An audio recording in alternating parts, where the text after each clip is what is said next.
the Norwegian Nobel Committee has decided that the Nobel Peace Prize for 2014 is to be awarded to Kailash Satyarthi and Malala Yousafzai for their struggle against suppression of young people and children's right to education.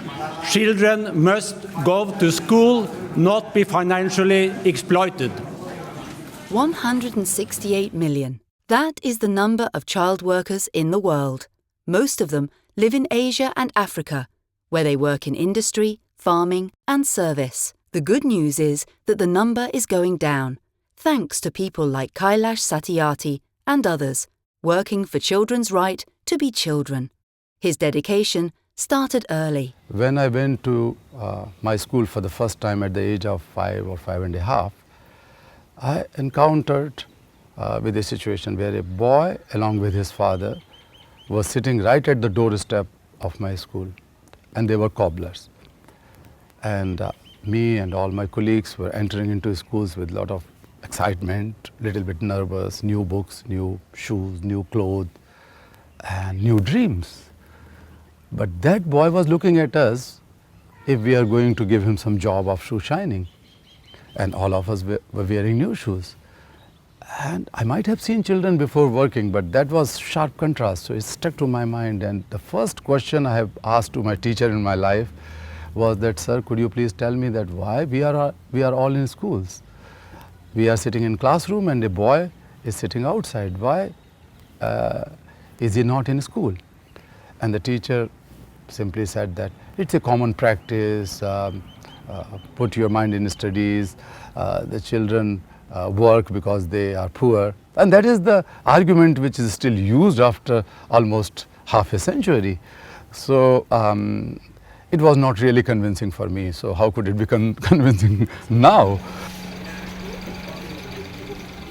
In 1980, Kailash Satyarthi founded the Save the Childhood movement in New Delhi.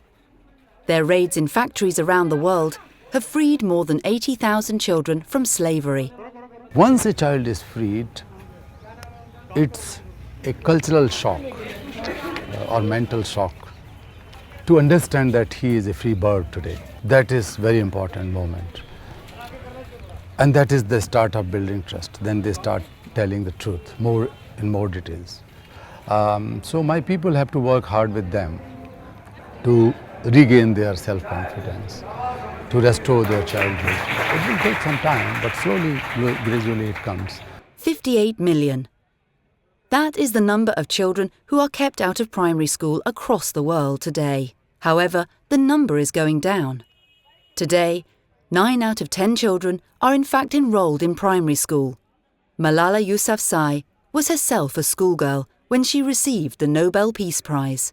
This prize this year is not given just to me or Kailash, but it's given to all those children who are deprived of education, who are suffering from child labor or early child marriages. So it is especially to those children that yes, the world is supporting you and they are standing up for your rights. So it's a hope to children all around the world, and it will really bring change if we continue this campaign and if we continue our hard work. We would see that every child would be getting quality education.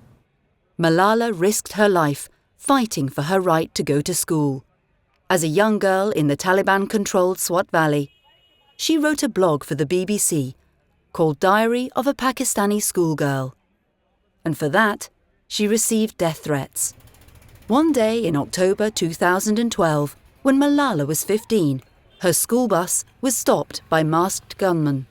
Asking for Malala, they shot and hit her and 2 school friends. Critically wounded, Malala was flown to England where she received treatment. The family conserved the uniform she wore that day.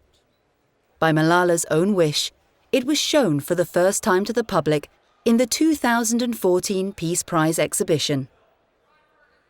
My school uniform is very important for me because when I was going to school, I would wear this uniform, and the day I was attacked, I was wearing this uniform, and I was fighting for my right to go to school, and I was fighting for my right to get education, and wearing a uniform made me feel that yes, I am a student and I'm doing it practically. So it is very important for me. It's very an important part of my life, and now I want to show it to children, to people all around the world, that this is my right, this is the right of every child to go to school, and this should not be neglected.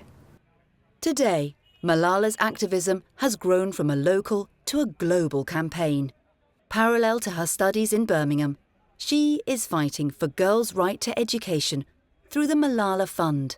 At 17, she became the youngest Nobel laureate in history. I believe that children are change makers, and my message to them is that they should believe in themselves and they should go forward and they should raise the issues that they are facing. For example, we see that there is child labor, there are early child marriages, there is child trafficking. So children need to come forward and they need to speak up for their rights. It would not bring change if they are waiting for someone else to speak for them. Their voices are really important, so they need to come forward and speak. This is something we want to see in the whole world. We want to see that all children must be playing, jumping, enjoying full as their childhood and full as their life. They must be free to learn, they must be free to dance and free to enjoy fullest of their childhood, because it brings hope. The most important thing which is needed in the world is hope, and one can see hope from the children. It's pure, it's pure.